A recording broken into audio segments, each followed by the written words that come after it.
legendarny Başka Akış Nazarov'un repertuarından bir uçtan aytmayıp bereyim. Dinle o doşködör bahar nağmasın, sana umut bağlap geçer yaşlığım. Barışka düşmüşüm tapmanım çare, sana gönlüm verip geçer yaşlığım. Dinle o doşködör bahar nağmasın, sana umut bağlap geçer yaşlığım.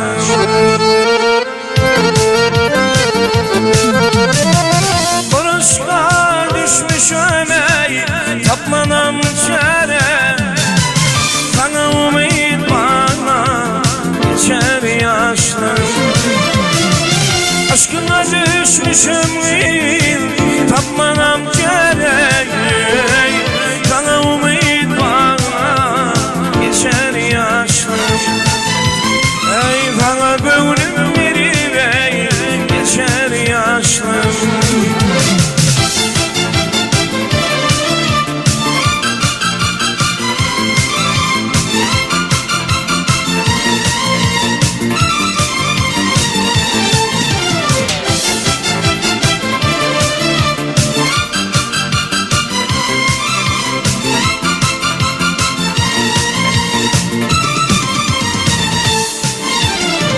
Boynurum ovadan, yüzlerim nurdur, alnımda altın işlelem, halkımın ardır.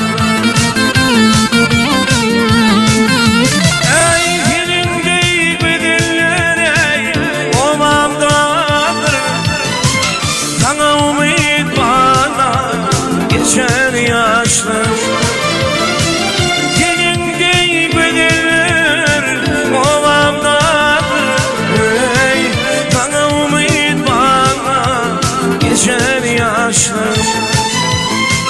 Sana gönlüm verip ey geçer yaşlarım.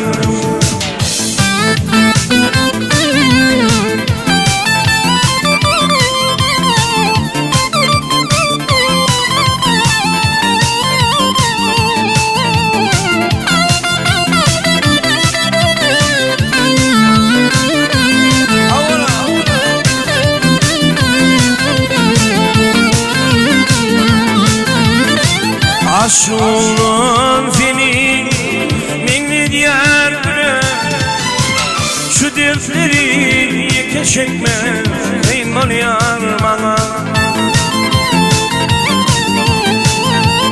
Ay böyle gayrı kadar düray gölgene, sana umut bana geçer yaşlım.